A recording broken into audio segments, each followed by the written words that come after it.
Welcome to the Calyrex Game Corner's Pokemon D&D campaign, featuring Cindy, a hot-headed teen with a penchant for arson; Gimli, an admirable father seeking to reunite his family; Elodie, a fun-loving baker with a whimsical heart; and Schmidt, a courageous young man searching for his purpose with a duck. Together, they make the Packo, and this is Dunsparce Drampa.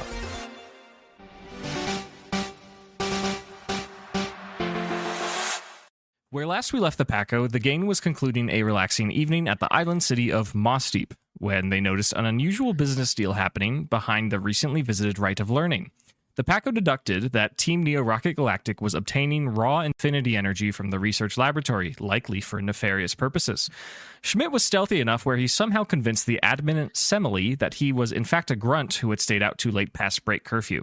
Schmidt assumed the role of an energy grunt named Nick and snuck aboard an NRG vessel through a cargo portal, where he met other grunts, Alicia and Ryan, who seemed to be enjoying some downtime between missions. The Packo sans Schmidt engaged with Semele, resulting in her unlocking a vile new power within her partner squid-like Pokemon Malamar. It massively increased in size and transformed into a grotesque floating evil abomination with lashing tentacles whipping in all directions while floating into the sky. The Packo concluded that this power must be derived from the research NRG has been doing surrounding the mysterious plates, the Atlas Stone, and the Aspects. This monster, the corruption of Malice, assaulted Elodie, Cindy, and Gimli. At about the same time the Malamar transformed, a voice rang out in the vessel that Schmidt was spying in over a loudspeaker, the voice of previously missing companion Symmetra Redtree, announcing that the lunar demolition mission would have to begin over 12 hours ahead of schedule. Elodie, Cindy, Gimli, and Schmidt. I'm going to have you re-roll initiative just for spice and freshness, and this is a new session. However, I will keep the bad guys at the bottom of the order still, so please roll those d20s and add your dex mod. 18. Okay. 13. Okay. Natural 1, baby. Goated behavior. I have given you a map. Just as a brief rundown, it's like the northwestern corner of Mossdeep City. There you can see in the far northeast corner of Mossdeep City. In the far northeast, you see the Space Center. Directly south of it, Mr. Mimosa's. Directly west of it, at a lower elevation, under some cliffs, is the Rite of Learning. And this area behind it, to the side of it, where you have encountered the corruption of Malice. I've labeled G for Gimli, Sem for Semele, E for Elodie, C for Cindy. Some other details, you see some residences, the gym, where the beach is, where the hotel is, etc. Without further ado, Cindy is up first. You have been freed from the mental restraints that the corruption of Malice has imposed on you, and this monster is also currently paralyzed thanks to a dragon breath from Fang. What will you do on your turn? You have two actions. And Fang is, I believe, the only one out currently. I believe that is correct. Cool. And Gimli is grappling Semele, so attacking Semele while Gimli is grappling her is probably not ideal. A melee attack against her would have advantage. A ranged attack would be at disadvantage and may implicate Gimli as well. Oh, so we could go for a crunch? Yeah, you could just crunch Semele. Yeah, we'll do that. We'll do a crunch on Semele. Okay, you will have to loop around this flying monster and will provoke attack of opportunity. Do you accept the terms and conditions? Is it? Loop it. I guess where was Fang? Using Dragon Breath at Cindy's location in front of the monster, and Semele is behind to the side. Okay. Then maybe not then. I don't want that. Because I think a hit will knock me out. You're welcome to also make checks. If you aren't sure how to absorb the situation, you can roll insight, investigation, perception, etc. And if I'm feeling generous, I will let that be a bonus action as well. I'm afraid I'm gonna mess up. I guess I could just attack the Malamar though. You certainly may. Could do a flamethrower. Sure. All right, so that is a DC 18 Dex save. Cool. This monstrous Malamar will roll and will, in fact, get a 9. Cool. That is a fail by 5 or more, but it's already paralyzed, so it can't get burned? That is correct. Is that how we do things? Yes, okay. Those conditions do not stack. Okay. So roll neutral damage, please. I got a 10, right? And I have if it's fire moves, I get the... Hell yeah. You get your exploding dice. We call it something, chain combustion, something. I forget. Combustion chain reaction. Yes. But we buffed it to Pokemon level 13 or higher if it's fire type damage. Correct. I'm not limited. Correct. 32. 32 points of fire type damage. Pretty good. Yes. Fane unleashes a torrent of flame from its maw. It connects directly with just like the chest of this giant squid monster, and it seems to deal some damage. Pretty good. Cindy, you have one more action that you can spend. What would you like to do? Maybe you could do a vibe check on the tentacle monster. Sure. Are you trying to like understand its nature or like its intent or just study it? What skill do you want to use basically? I don't know. Information's better than no information. Sure. I would let you choose between investigation, insight, arcana, or even religion. Investigation is my highest. That's a +7. Okay. So, 13. 13 is something. You feel like that there is something familiar about this form that this creature has taken.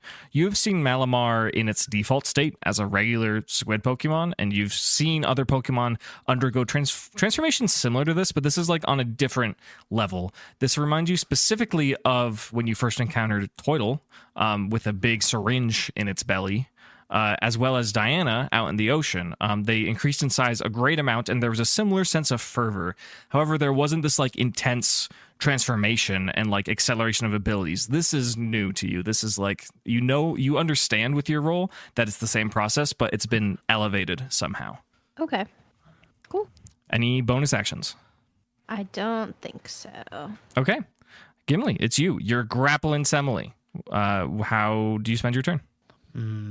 If Gimli does an action that is not attacking Semele or grappling, then the grapple will end, of course. Yeah, of course. I want to try to knock her out, in a sense. I guess, like, unconscious, but I guess that would require me to, like, just knock her HP down. Mm-hmm.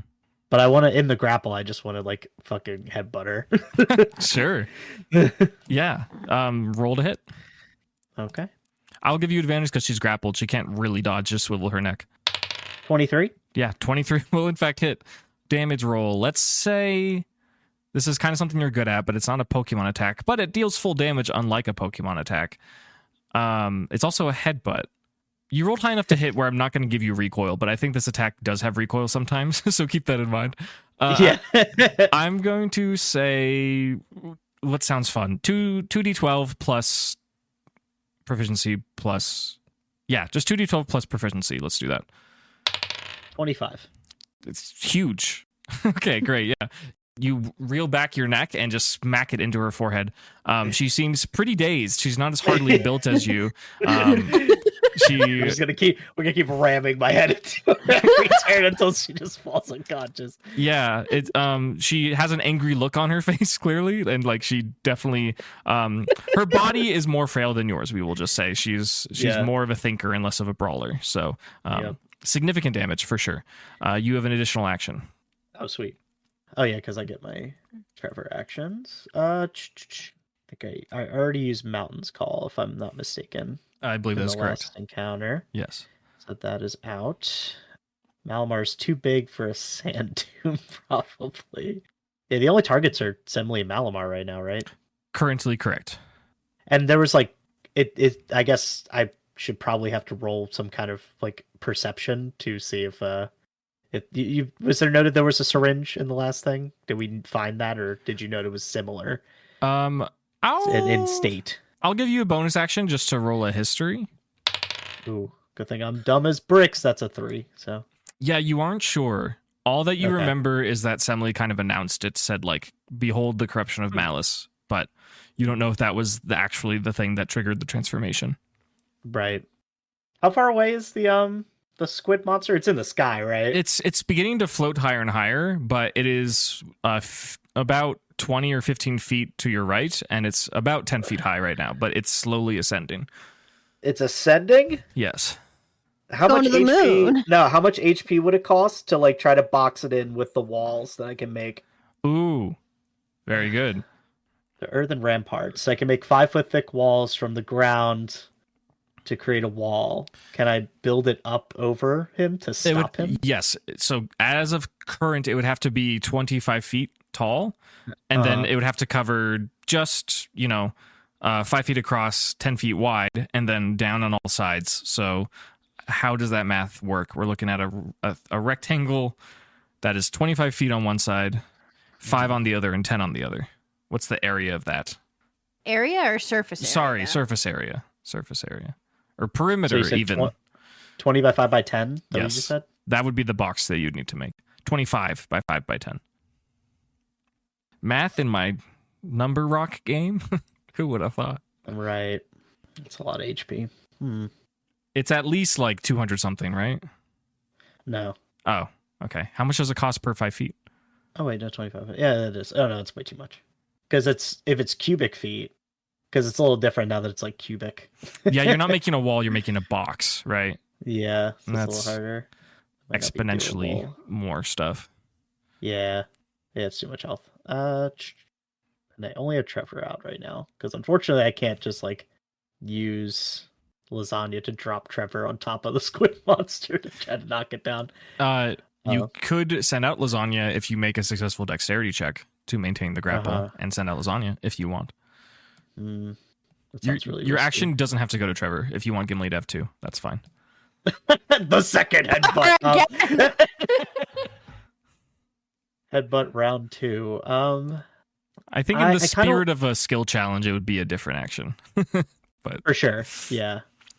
For sure. We suplex her. It's fine. Yeah, great. Now I think I want to, because of the size of it, I thought it was actually a lot bigger than now that we described it. It's a little less menacing. But I want to attempt to try to it's rising, so I want to attempt to knock it down potentially with a rock slide, if that's possible. Yeah. Trevor can certainly attempt that. Again, do you want to sacrifice damage in favor of crowd control, or do you just kind of want to roll it and see where it lands? No, I do want to sacrifice damage for crowd control. Let's just see what kind of roll you get, and we'll see how it pans out. Or what kind of roll I get, because it's a dex save, right? Right. It's a strength save, 19. 19 strength. They got a 14 strength, so I'll let you bring it back down to the ground. Yeah, because normally it falls prone if it's 5 or greater, which it is technically here. Yeah. So I guess we would just treat it as a hard knockdown. Yeah, absolutely. You said 19 no strength? damage, but hard knockdown. Yeah. Yeah, I was gonna let you roll half damage too, actually, because they're they're rocks, Yeah, they still do something. Yeah, Yeah. you're right. Okay. Normally 27, we do half, so 13. Great.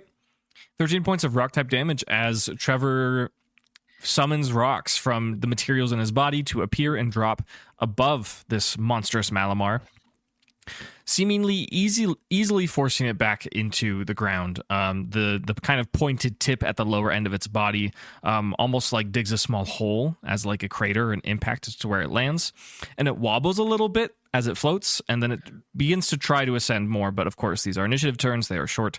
It'll take a while for it to ascend. But again, its tentacles are still whipping and lashing about, just all over the place. Anything else for Gimli? That would be it. Okay. Schmidt, are you there? I am. Schmidt, you are aboard some sort of NRG vessel. You heard an announcement over the loudspeaker that this mission that was scheduled for tomorrow is starting now, and people and Pokemon are moving around you quickly, hustling. There's kind of sirens going off. There's a lot of clamor and commotion, and you are about to step through the portal to join your friends. I know you're an RPG fan, and I've played a few as well, so I want to present to you not like a... I don't know how to put this. This is a turning point moment. If you elect to go through this portal, the story will turn out differently than if you elect not to. So I want you to consider this decision on your turn. What will you do? There might be either way you go isn't right or wrong, but certain options may or may not be granted to Schmidt, if that makes sense. Okay. You're welcome to make rolls to inform your decision as well. Yeah, no pressure. Yeah, no pressure at all. I was specifically thinking about Edelgard's Path and Fire Emblem Three Houses. You go to that you go to the palace, and it's this. There's big text, and it flashes, and it's your decision here will greatly impact the game. That's kind of what's going on here for Schmidt.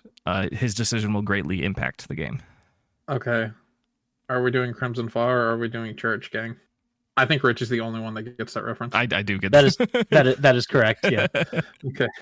Again, you're welcome to make rolls.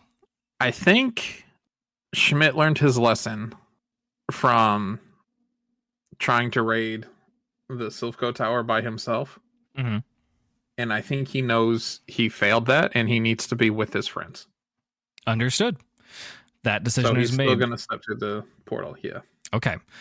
As Schmidt steps through the portal, looking around, sees Alicia and Ryan kind of scrambling, getting their stuff. Lots of other people. Someone is taking all of these recently received infinity energy capsules and like moving them on a big cart. And he steps through.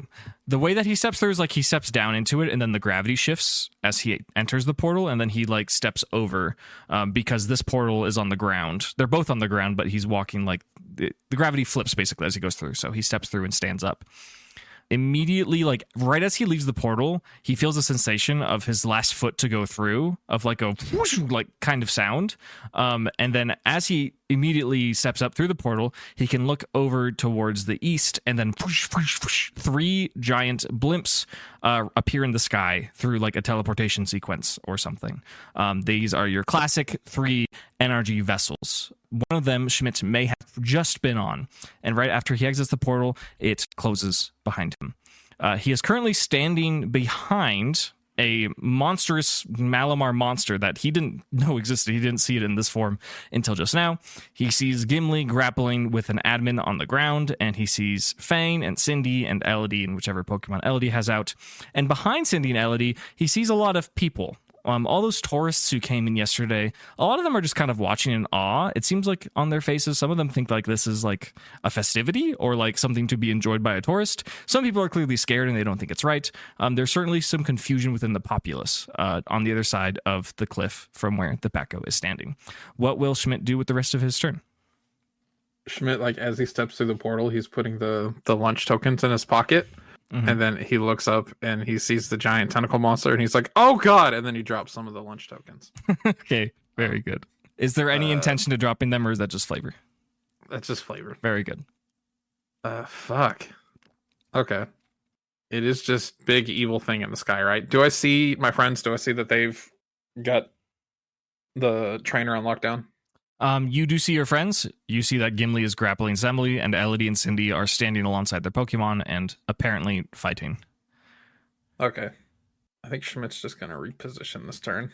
Okay. How is he going to do that? He gives a little wave to his friends. And he's like, hey, I'm back. And then he sends out Pride, the Dragonite. Okay. And then he's going to fly up with the intention of like flanking the tentacle monster, like to get above it. Okay. Excellent. Yeah. Sending out Pride will be one of your actions. You hop aboard.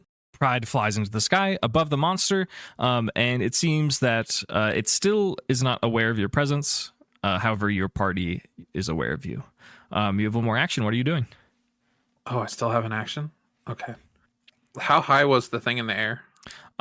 It was floating, but Gimli has recently pinned it where it is kind of standing, ? It doesn't have legs, but it is close to the ground, so it is just a good solid 20 feet up where you are. Not super high, but pretty high. So I've flanked it already. Yes. Okay. Didn't think this part through. I guess we'll just Ironhead. Since we're behind it. Ironhead, the scary monster? Yeah. Okay. You do have tactical advantage, so you will automatically critical hit. Or is that just Quacko? Sorry. It's been a while.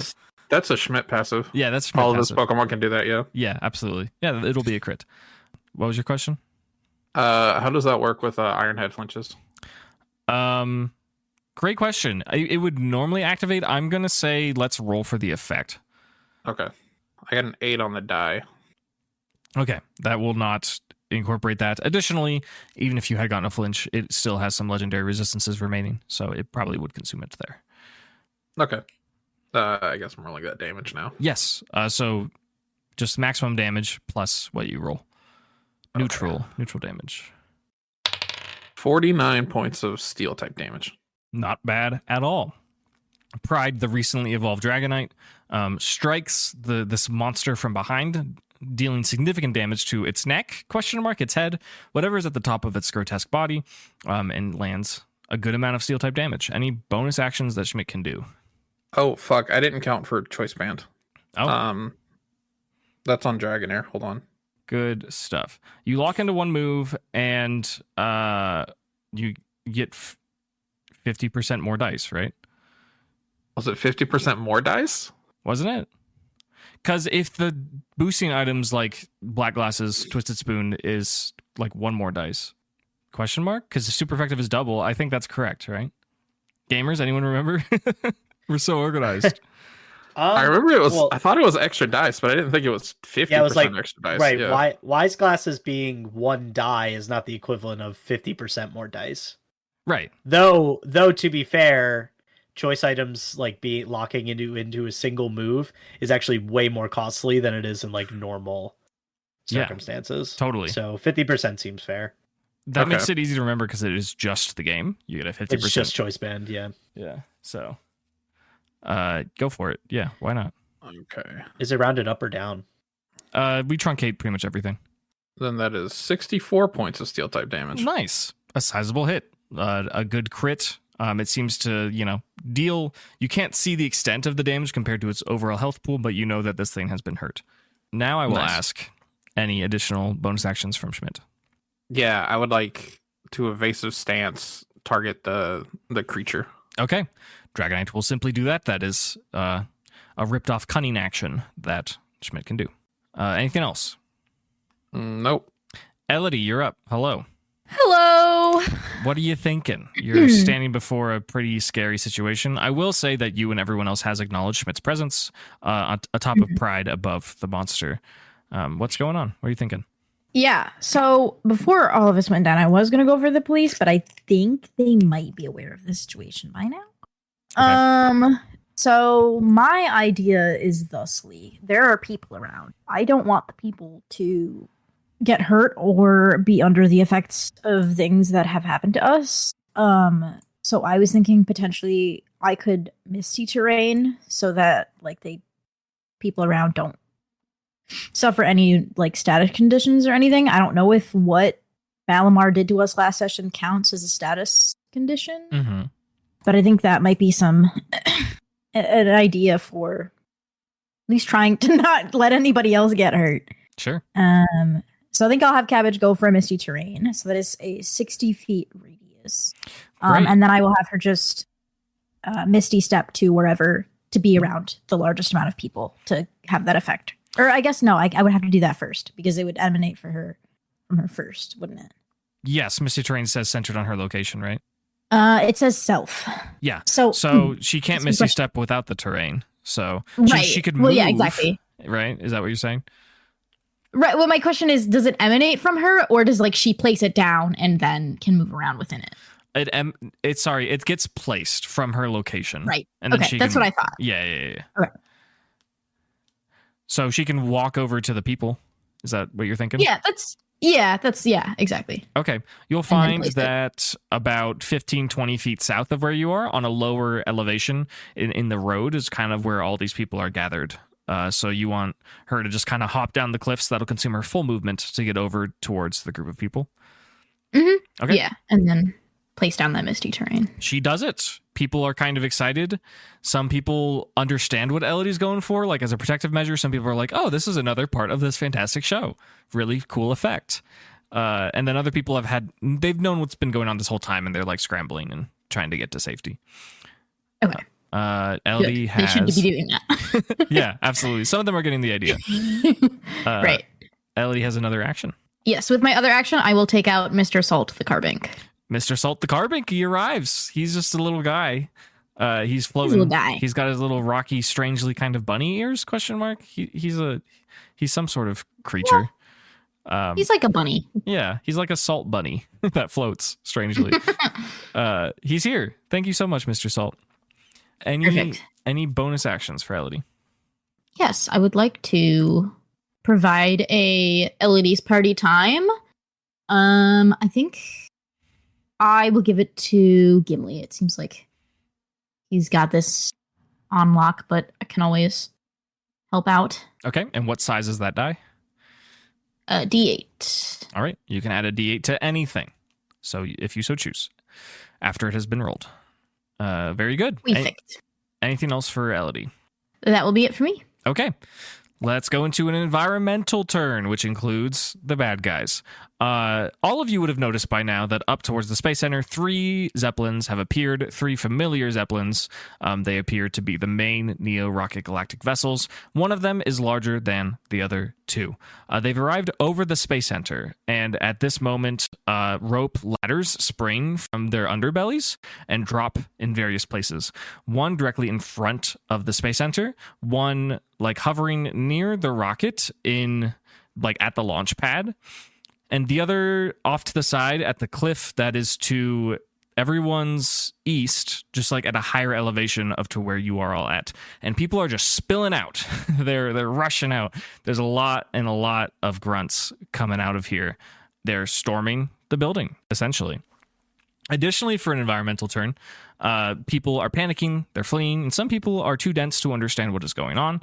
There is a familiar person riding atop a Pokemon that you've all met now. There is a man who you saw in Mr. Mimosa's riding aboard a Metagross. This one is a little bit different than Tate's.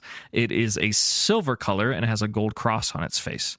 It is floating with its arms tucked in, and it is hovering over to your location swiftly. It will arrive there at the end of the next initiative round, I believe. Oh, yeah.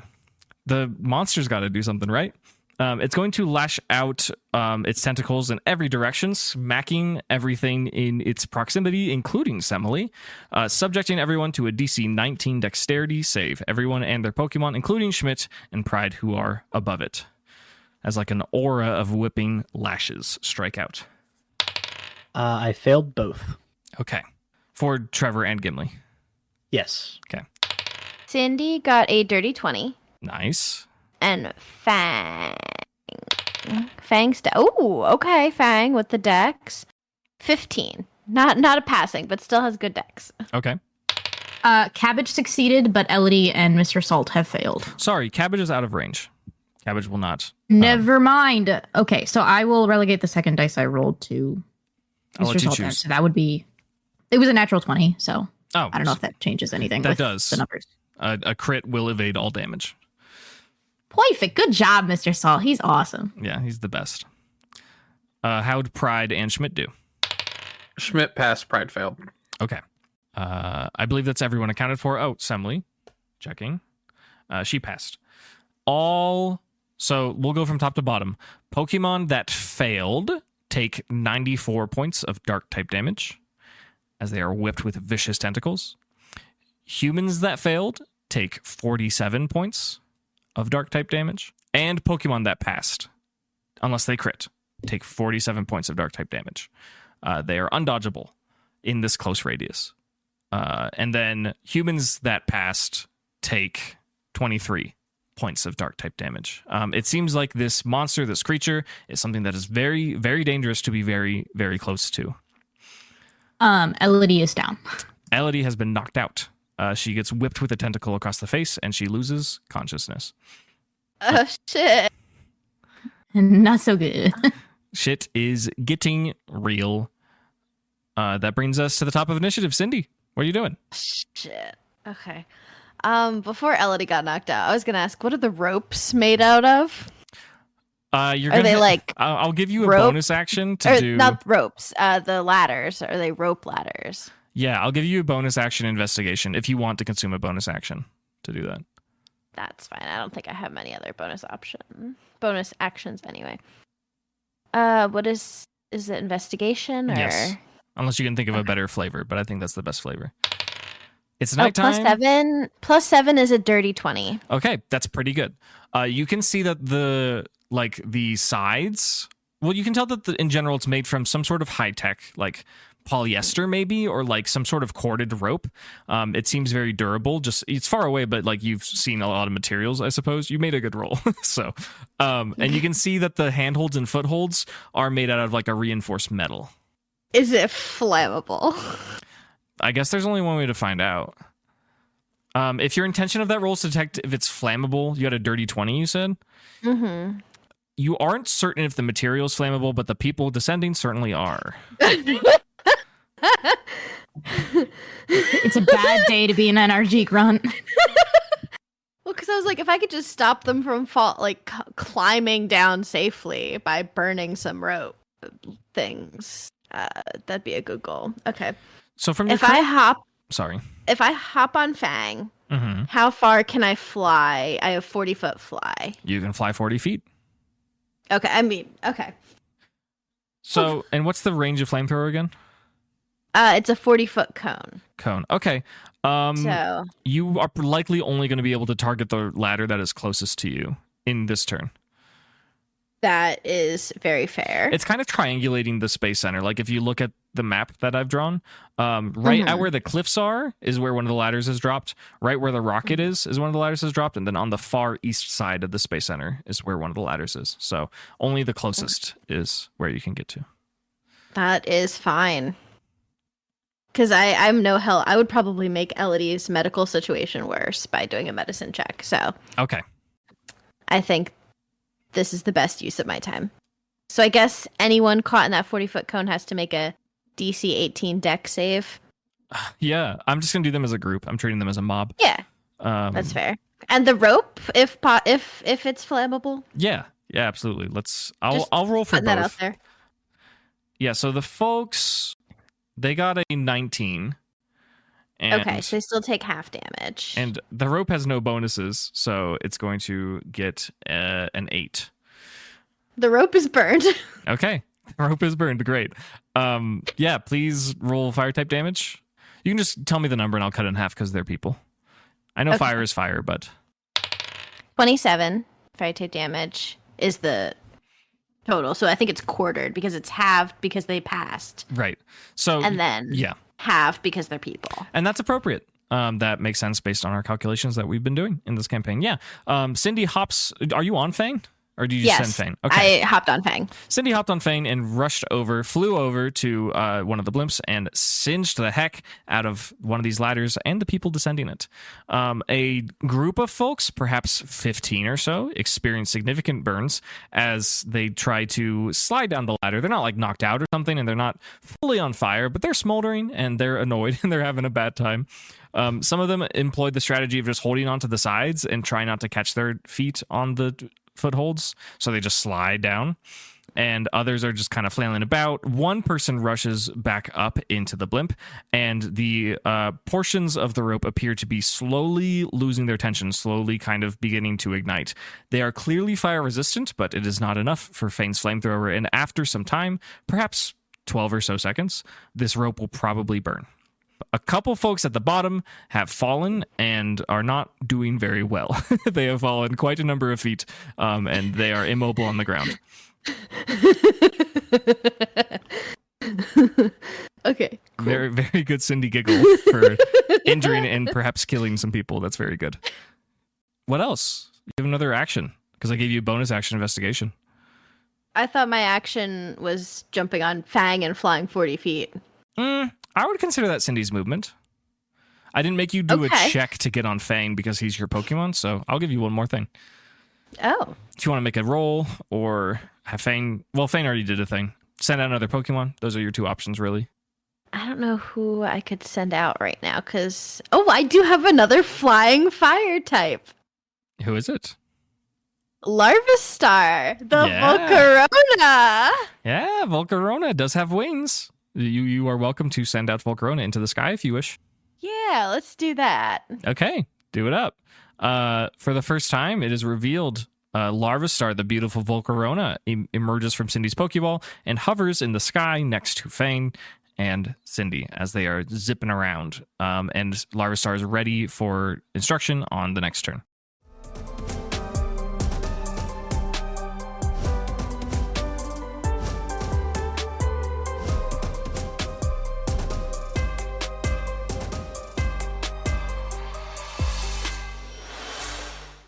Moving on. Sick. Gimli, you acknowledge that Schmidt is here. You saw Elodie get whipped in the face and get knocked out, and you see that Schmidt is flying on Dragonite above the monster. You're still grappling Semele. What will you do? I didn't make her roll to get out of the grapple, but that's on me, so that's fine. since I am too dumb to realize what the monster's power channeling is from, Gimli's just going to assume it's still Semele and we're trying to knock this bitch out. So we're just going to keep headbutting her. Okay. You may do that. Roll to hit. 21. Fantastic. Roll 2d12 plus your proficiency. This time 20 damage. Yeah. Jeez, Gimli. Yeah, he's just fucking going for it. Just not get knocked out, dude. Yeah. Gimli pulls away from striking Semele with his big bald head, and she has a bit of a gash across her skull. Her hair is getting all dirty and bloody. She's not looking good, and she's kind of like growling a little bit. She's kind of snarling, but she has no choice but to take these headbutts. She's looking hurt. What else for Gimli? I mean, it's lame, but I got to keep this tentacle creature grounded, so we're just gonna try for that rock slide again. Will it affect Schmidt? Is he directly above it? You can angle it enough where I'll give you a pass. I'll say that Schmidt isn't like right on top. I think he's slightly behind it. Okay. Then we're gonna go for that DC 19 strength just to keep the tentacle monster from rising. Mm-hmm. Oh, I'm rolling. Sorry. Yes, DC 19 strength. Of course. I was waiting for the pause. I'm like, I don't want to. Yeah, no. That's good. That's good. 17. 17 is the save there. Okay, so just a normal. Yeah, it does technically not fall prone, but we rolled it, so it's like it does push it down a bit, I guess. Right? Yeah, we can say that it perhaps leans in a direction. We will say. Do you want to lean forwards or backwards? What is the implication of those positions mean? Flavor. I say it leans forward. It's like, now its back is exposed with Schmidt being above him. He leans forward. I guess that counts as that, huh? It's like a backstab. It's already flanking, so just for flavor. Yeah, the rocks pummel, and it kind of like it can't be driven any further into the ground, but it kind of leans towards Cindy or towards Elodie a little bit. So the damage is 14. Okay. Sizable. Again, not really showing any signs of like beating or anything. When it is struck at like an emergence point of one of its tentacle limbs, like the limb will kind of like go limp for a second, and then it'll just start whipping again. But you're dealing damage. It's good stuff. Yeah. Anything else for Gimli? That is it. Okay. Moving on.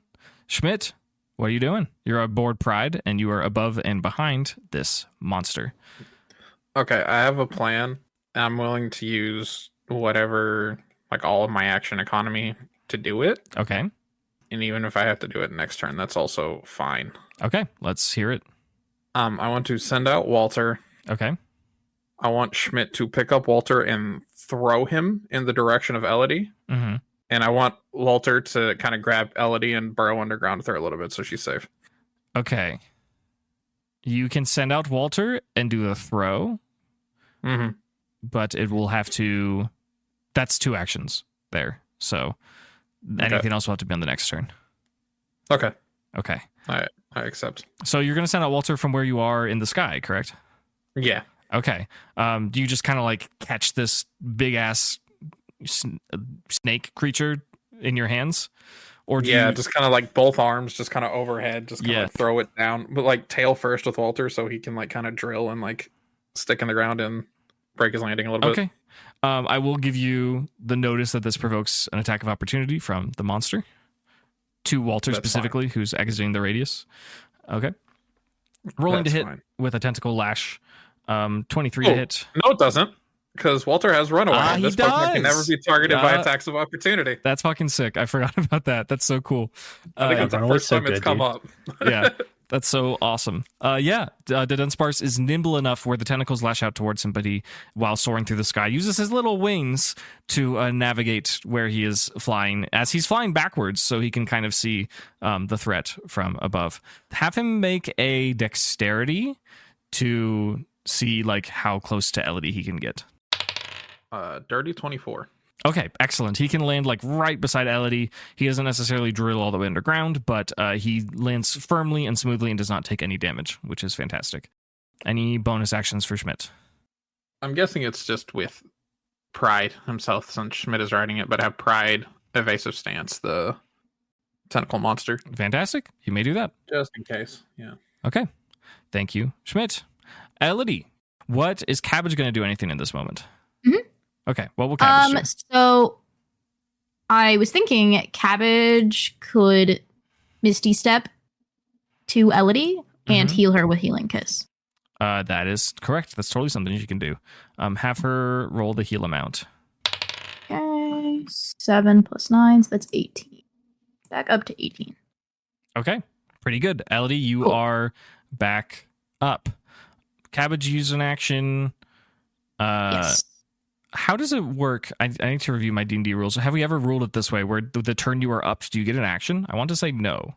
I don't know if we've ever done that. Okay. I know in Baldur's Gate they don't let you, but Right.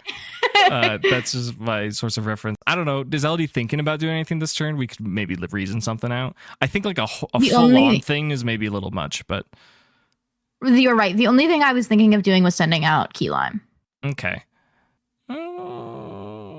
Roll a dexterity check, because you just rose from unconsciousness and you have a few seconds to do this. So look in for a DC 15. Cool. 17 on the dice. Perfect. That will do. Yeah, Elodie in her stupor, she wasn't knocked out for super long. She comes to, stands up, and sends out Key Lime, the Iron Valiant. Iron Valiant kind of pulls out swords from its limbs and forms like a double-bladed, almost Darth Maul type, like scimitar type weapon. And it looks like that they are ready for combat. You haven't seen Iron Valiant in combat before, so this is pretty exciting. They're about to fuck shit up. They sure are. Very good. And I think that's it for Elodie. Yes. Can I free action pet Walter on the head? Yeah, you can. Perfect. Roll a charisma.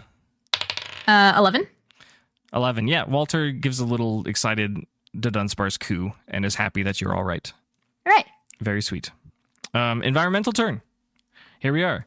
People have a number of energy grunts have fully descended the ladders. There's a bunch gathering out in the launch pad, and there is a group beginning to break down a door with Pokemon that they have released. You see clearly, I'll name Pokemon that you've seen before in the campaign if I can remember them all. There is a Machamp that you know for sure is just punching at the doors, trying to break them down.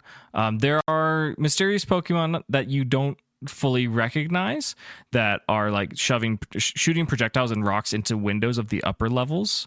There's a Pokemon that looks like a large dragonfly that rushes into one of the recently opened windows. And on the cliff nearest to you all, there are lots of people in there sending out various Pokemon of all different shapes and sizes.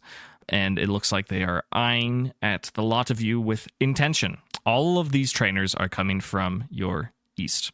Additionally, Steven Stone and his shiny Metagross have arrived. Steven will hop off of Metagross and immediately issue a command for a Meteor Mash into the monster. Rolling to hit. Does in fact hit. I'll get this damage once I end this, but a sizable punch from Metagross's arm connects into the Corruption of Malice, dealing significant damage.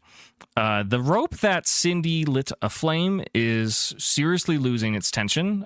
There's a dozen or so people still descending it, and then you see that Cindy can hear some shouting and clamoring, and it appears that after this person... Well, no, roll a perception, Cindy, actually. Perception. We're canonically bad at those. 10.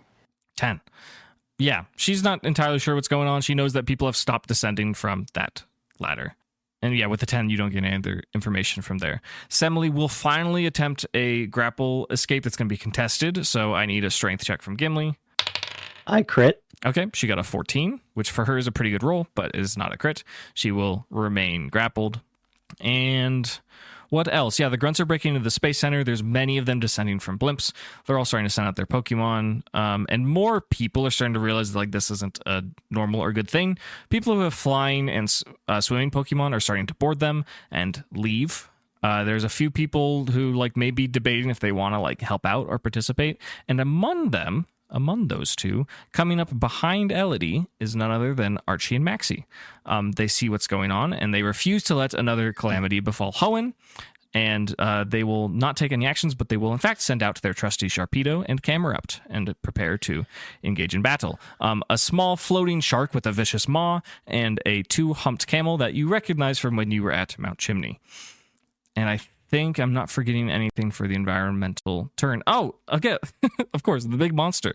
It will not do a general full lash attack. In fact, it will produce 2 tentacle lashes that will whip out specifically to Elodie and Cabbage. They both need to make DC 22 dexterity saves. Okay. I'm going to. Can I light screen the one onto myself with Carbink Yes, you may. before that happens? Okay, so that will just half the damage. Okay. I don't know if it's going to matter because this is a lot. What am I making again? Sorry. DC 22 dex save.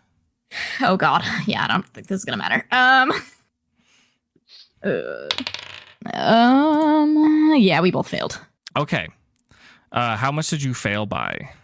Elodie got a 14, or sorry, wait, I didn't add the numbers. Elodie got an 18, Cabbage got a 6. Oh, shit. Oh no. This is not a good Oh, roll no. for you.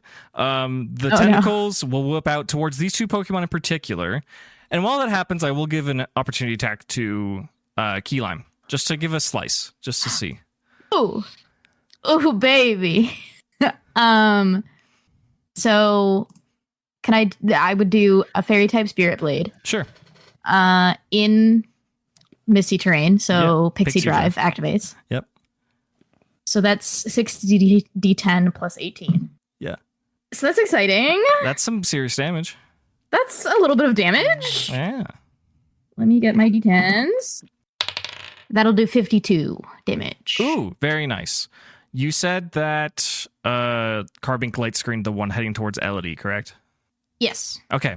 Yeah, Iron Valiant gives a cleave with their futuristic saber and actually slices one of the tentacles, just completely severs, and it lashes about on the ground. It seems that this Malamar monster takes like a significant reaction from this for the first time. It says like it's definitely taking damage. It would be saying ow if it had said anything. The other tentacle heading towards Cabbage is not intended for damage. Cabbage has actually significantly failed a grapple. The tentacle wraps around Cabbage's body, rolls her up, and pulls her back with incredible speed into the body of this Malamar monster, and Cabbage disappears from everyone's vision as it has been absorbed into Malamar. Oh, No. I was literally thinking about that. I was like, I shouldn't have Cabbage out. I should put it away. It is Cindy's turn. Oh, fuck. Fuck. Okay.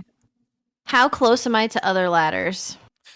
You are within fly distance of any of the 3 ladders. Okay.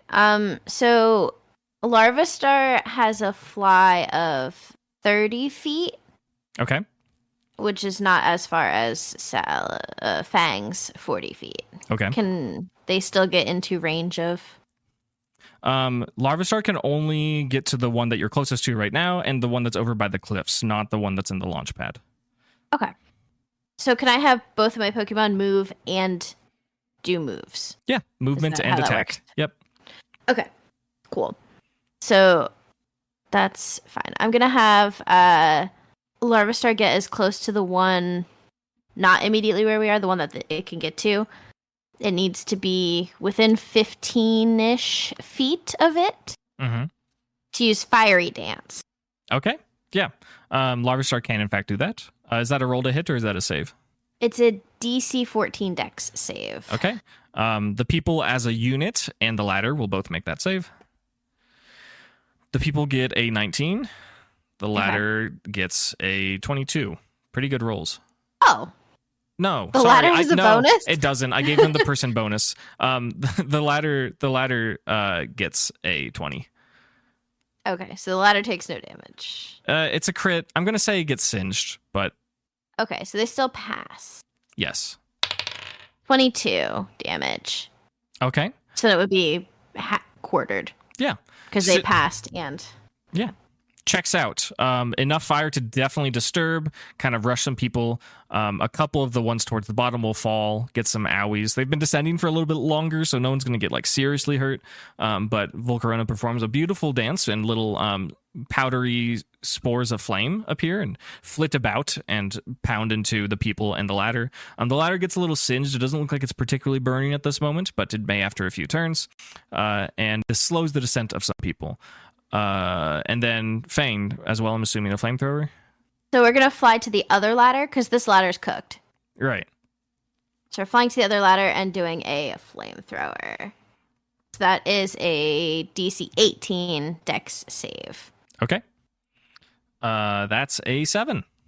Very, very powerful. So the people are burned. Okay. And the ladder gets a 13. So pretty successful is that flamethrower. Okay. So the ladder's not burned, but It's on fire. 3d10. 17. Okay. Very good. So it's half for the people because they failed. Yeah, absolutely. You ignite the ladders. The folks who are descending this ladder that's at the launch pad may have different duties, may have different responsibilities compared to the other folks. And when Fang goes to ignite this ladder, there are some grunts that are like carrying some materials. And one of the grunts who gets it particularly bad, gets the flamethrower pretty bad, was actually carrying a canister of some sort of fuel, perhaps rocket fuel. And in fact, it ignites and explodes. I will have Cindy roll 12d12 for a big fireball that she just made. Can I re-roll the 112 I got for the extra? It's not Cindy's damage or no? Pokemon Okay. doing it, unfortunately. I figured I'd ask. Yeah, 75. 70, yeah, boom. Everyone's eyes turn as there's a big explosion over by the launch pad. As there's some serious damage. So there's definitely some deceased people for sure. The ladder fully immolates, and the blimp itself also seems to careen a bit and rock. It is at this moment where I ask Cindy to roll a perception check. Sorry. Nat 20. Nat 20. Yeah. A couple things. Cindy can peer like directly like into the port where these folks are descending from. She has like really clear vision. She can see all. She can see people freaking out and panicking, and someone even grabs a fire extinguisher. She also sees that when this explosion like clouds up towards the blimp itself, there's some sort of like energy barrier that stabilizes the ship from like it completely turning over, but that barrier itself seems to have like been impacted by this explosion. The people down at the ground are like screaming, and then there's someone down there who is ordering them like, we have something to do, let's get this taken care of, don't worry about it. And they're trying to not be distracted from the bomb that Cindy has created out of rocket fuel. Anything else for Cindy? Sorry, what was that, Elodie? They may have an eldritch monster, but we have a Cindy, so With a Cindy on a fire-breathing dragon. Yeah, who's the real Eldritch monster? Yeah. I'm so sorry. No, don't That's all I apologize. can do. Yeah, that's great. Thank you, Cindy. A very Cindy turn, if I may say so.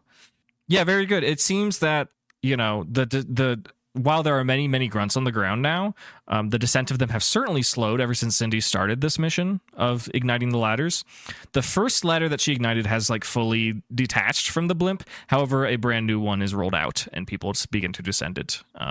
And some will in fact descend it when their turn arrives. Gimli, you're still holding down Semele. What are you gonna do? You know the drill, Chief. All right. Headbutt. Sorry. We're headbutting. This time, 24. Okay. Yeah, I will need damage. Please roll your damage. Of course. This time, 19 damage. Okay. Semele is looking kind of beat up. You might have chipped one of her teeth with your big bald head. She still has consciousness. She's hanging in there just a little bit. And she kind of spits some blood, not necessarily at you, but just kind of like, you know, she turns her head just because she's got to get it out of there. She is pretty beat up, and you can feel that her resistance against you is starting to wane a little bit. What else for Gimli? Again, got to rinse and repeat. Okay. We still got a couple rock slides, so I will go for the rock slide fall again to keep this tentacle monster from rising. Okay, you do that. Making the save. They get a crit. They will, in fact, negate all damage there. Lucky crit. Okay. Anything else for Gimli? I know that is a little disappointing. I'd like to give you a bonus ability check if you wish. I don't know. I think I'm doing my job just fine. I I really want to know if this monster has some vulnerabilities because I'm so damn convinced that like it's so similar to what I've seen before. Mm-hmm. I definitely want to see if there's like some source of its power. Oh yeah, you want to know like what is causing this transformation? Yeah. Yeah. Right. Is there a place I can? Yeah. Investigation, maybe nature, arcana, I think are your best bets here. Okay. Is any of them like they're all int, right? Yeah, I think they're all int. I'm curious if you have any bonuses on them. I don't.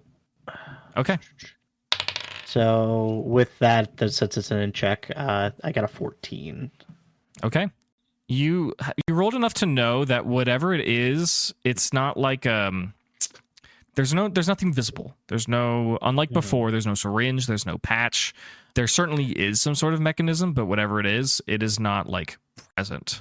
As Elodie or Cindy, whoever may do a roll on it before, this transformation is akin to the same things that NRG has been doing, but it's like on a new level, on like a profound level where it feels like there is like a divine element to it, if that makes sense. Like this is a sort of ascension rather than just like a purely scientific transformation, if that makes sense. Does that work? Yeah.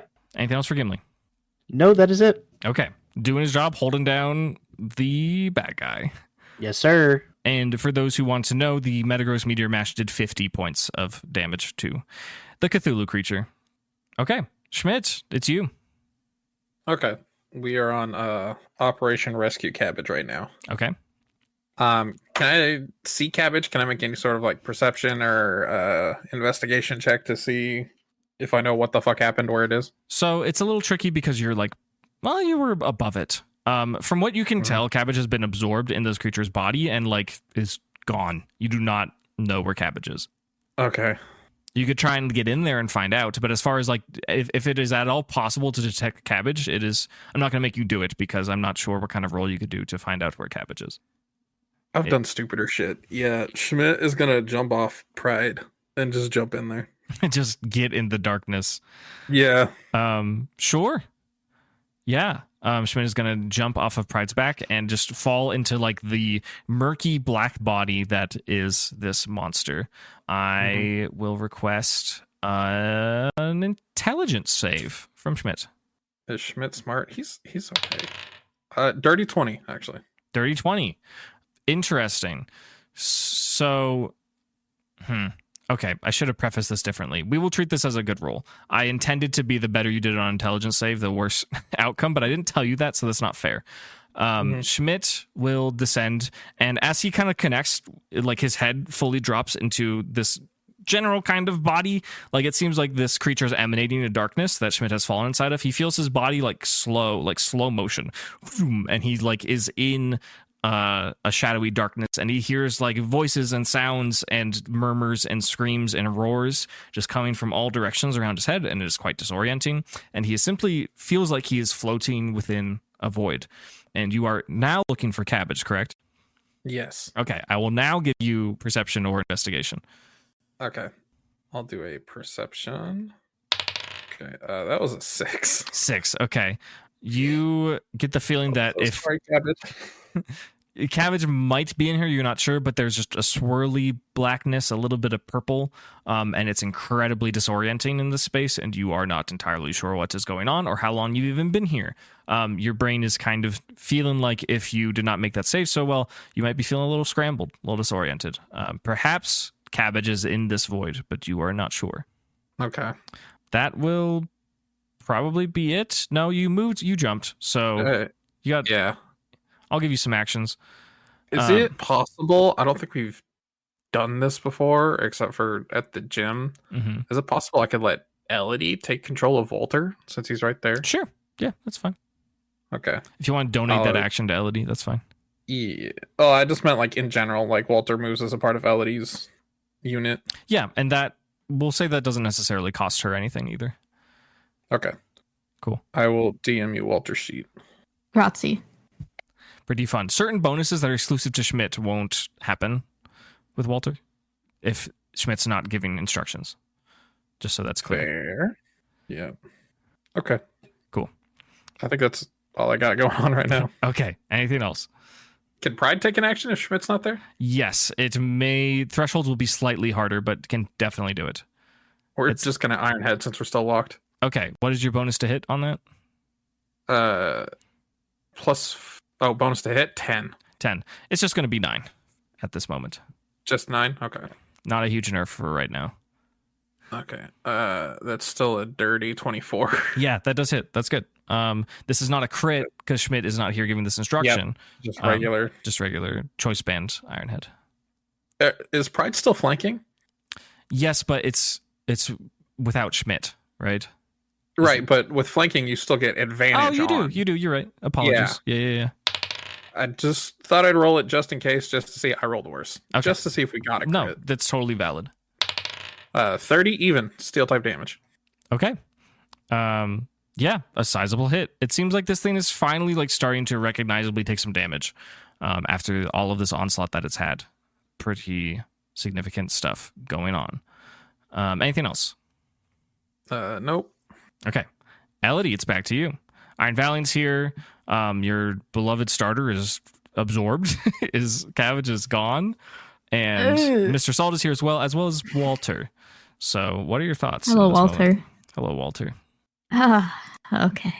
Things are scary. So obviously I don't know like what is going on with Cabbage. I don't know if Cabbage knows what's going on with Cabbage. That's true. I'm just saying it would be really funny if an ancestral fey magic was procced. I'm just saying it could be really bad. It could be really good. Yeah. We don't know. So here's a thing. Okay. If it's not possible, that's understandable. I was going to have Cabbage make a wisdom save at the end of her turn, but you could make it now and then see if that if it's, let's say, 16 or higher. And Aroma Veil does not apply here. Have Cabbage make a DC 16 wisdom save. No dice. You have dice. What That's are you talking an 11. About? Okay. I do. That's an 11. Okay. Yeah, just without too much metagaming, Cabbage is suspended in some sort of void and her thoughts and vision are entirely foggy and she doesn't know what's going on and it feels like time is in slow motion. Cannot get a grasp of her brain. What else will Elodie do? Understandable. So I was thinking, so we can have like the same Pokemon move twice if it's taking up both of our actions, right? What do you mean move? Like use attacks? Yes. No. Okay. So it's unless they have a feature that's like multi-attack or something. They get no, I was going to Calm Mind and then Spirit Blade with Iron Valiant, but those are both actions. Correct. So, trainers are built a little different. As long as the actions are different, trainers can do them, but Pokemon in your action economy can do one action. Makes sense to me. Having Calm Mind would be really good up against this guy. Yeah, because our last is 1 minute, so getting multiple calm-minded Spirit Blades would be epic poggers. I will go ahead and Calm Mind. Let me look at Walter real quick. Oh, I forgot about Sticky Barb. I see it on there. I don't know what it does. It takes damage at the end of every turn. I understand. Would you like me to do something about that? It synergizes with Rage, because Rage, you have to take damage at the end of every turn to keep it up. Oh, Deal or take. Deal or take. Is it deal or take? It's deal or take. Yeah, it's deal or take. Yes. Which sometimes you don't always deal damage, so it's like security, you know? Right, yeah. Like, that's still good, right? Because even if you're not dealing damage, like if you're doing something with your Pokemon. And Sticky Barb gets transferred if someone makes contact with Walter. Gotcha. Okay. I think it would be really cool if Walter did enter a fit of rage. Okay. So we're taking this turn to set up. Do you just because this is a funny flavor situation? Do you have any flavor for how you instruct that? I just imagine Elodie just yelling, "Walter, rage!" Yeah, that's what I was looking for. That's awesome. Yeah, Walter gets real angry and goes "Rah!" and wiggles its body around, and it's got a fervor in its eyes now. Very good. Awesome. All I have left is a bonus action. I was going to send my party time to Schmidt. I don't think that's possible anymore. So I will send it to Cindy instead. Okay. So that's a D8. You may use how you please. Very good. Use it for anything you like. Excellent. Anything else That for will be my Elodie? turn. Okay. That will is, be all. is rage party time? I feel like you have more, right? Because rage is a bonus action, right? Oh, is it? Yeah, I'm pretty Oh, sure. I didn't know that. Right, Squids? No, It's not? it's just a It regular doesn't action. say. Does it Yeah. deal damage? No, it's just a stance, I think. We got to change that. Rage is like always a bonus action. Oh, I'm sorry. That's on me. It should be a bonus action. I'm sorry. okay. Gotcha. Just gonna add bonus action at the end of the last please. sentence. Yeah, please fix that. So I can have Walter attack this Yes. turn then? Go for it. Okay, so he's got a hurricane and hyper drill. Hurricane is AoE, so that's probably there's Pokemon people around Malamar, right? Yes. Or this pretty close aspect range. thing? Yeah. Then that's a hyper drill then. So that's +9 to hit. Okay. 23. 23 does in fact hit. You may roll damage. Okay, that'll do 41 damage. Okay, a huge hit. Really good stuff. Yeah, Walter drills his tail drill into the body of this monster, dealing a pretty good amount of damage. As it like twirls in there, just black ichor just kind of like spills out, just and like goes in every direction to the tail, and Walter drops back down to the ground. And it seems like this creature is finally visibly taking some damage. Schmidt in the void, roll a perception check. Okay. Also, how much do I take from Sticky Barb, just so I can keep track of it for Walter? Oh, I don't think we wrote that down ever. I think it should be equal to your proficiency bonus. Gotcha. Okay. Thank you. That is a 10. Okay, you Famously bad at these perception checks. It's just how it goes with the Packo. There's like a disturbance in this body. There's like a weird rumbling, and you aren't sure what's going on. But it is somehow metagame sense related to this hyper drill. Very odd. Very good. Anything else for Elodie? That is all. Okay, very good. Environmental turn, plus bad guys, plus good guys. Metagross going to go for a punch. Going to whiff. We'll say that it swings a Meteor Mash, and then one of the tentacles kind of grabs the arm and throws it to the ground. And the shiny Metagross will not get an attack off. Steven is going to kind of like stand next to Elodie because she looks clearly injured and is going to be like ready to protect her potentially. Semley is going to attempt to break out of the grapple, probably her last chance to do so based on her HP. So contested grapple check, please. She got an 18. That's pretty good. I get a dirty 20. Okay. Once again, Gimli keeping her pinned down. So it goes. At this point, the new ladder unfurls from the blimp that is closest to you all. Grunt Pokemon are beginning to rush down the cliff. Among them, a large bipedal horned rock monster is charging with its horn spinning towards the lot of you. There is a large bug Pokemon that flies like a mantis that has scythes for arms that is slashing trees down to get towards you. There are various lion and wolf Pokemon also charging in your direction. Some of them Mightyena, some of them ones you don't recognize. One of them a Manectric that you recognize from Watson's Gym. Just a horde, just a whole group coming towards this combat. Additionally, over at the Space Center, the break-in has clearly succeeded. The lights have been turned on. There's just general commotion and loudness and chaos, and you hear a whir of machinery over towards the launch pad, just a steady, just kind of coming to life as all the lights flash on, and it becomes super bright in this area. Clearly, something is beginning to go underway at the Space Center. I will have Camerupt and Sharpedo roll some attacks. I need to get my die real quick. Camerupt unleashes a torrent of flame with a flamethrower, and it does in fact hit. We'll be dealing just 33 points of damage. Still pretty good though. Sharpedo is going to go for a liquidation, try and smack it around with a series of water type attacks. Does not hit. Will in fact be repulsed by a protective field around Malamar's body. And Malamar, the corruption of Malice, will spend its turn actually committing its entire turn to movement. It's going to start hovering directly to the east, moving swiftly towards the Space Center, more specifically over the fences that lead into the launch pad area, where the explosion recently detonated. Malamar is going to take opportunity attacks from like freaking everything. Metagross, Trevor, Iron Valiant, Mr. Saul, Walter, and Pride all get to attack for free. All of these Pokemon will prepare to attack as a new wall of Pokemon, of these Grunts Pokemon, are rushing towards the Packo's position. Finally, and lastly for the session, as all of this chaos is beginning to happen, and this monster is using all of its energy to move towards the space shuttle. There's a deep rumbling kind of far from the north, and you see maybe 20, 30, 40 miles out, you hear an out of nowhere a lightning clap just off in the distance with not any clouds in the sky. And that is where we will end the session. Hello, and thank you so much for listening to Dunsparce and Drampa. Extra special thank you to our latest patrons. They are Lost Zealous, David the Greatest Artificer, aka Electrician, Chris, and Ryan1029. We're very grateful that we didn't have to take like a whole several month break at the end of the year this year. However, we will be taking a couple of weeks and we'll be back on episode 100 on January 7th. We will be dropping a special treat for the patrons over the holidays, so if you haven't become a patron yet, now might be a good time if you would like to get access to that before anyone else. Thank you to everyone for nearly 100 episodes worth of support, and we can't wait to see you on January 7th.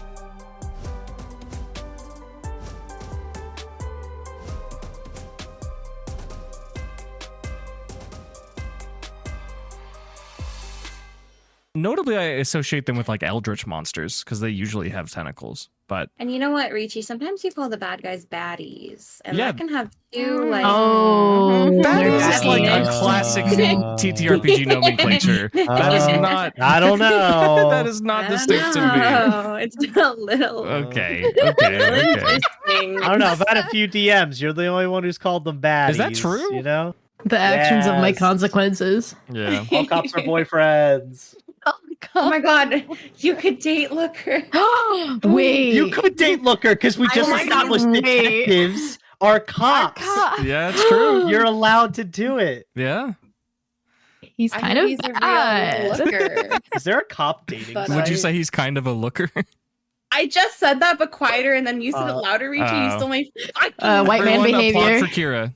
Good job, Kira. Nice job. Cop dating Okay, site? No, not Why a is the cop dating site site. elite singles? Oh. DC 16 Wisdom. Wisma. Wisma. It's like Wismer, but Wisma. cool. These nuts. Yeah, dude. Okay.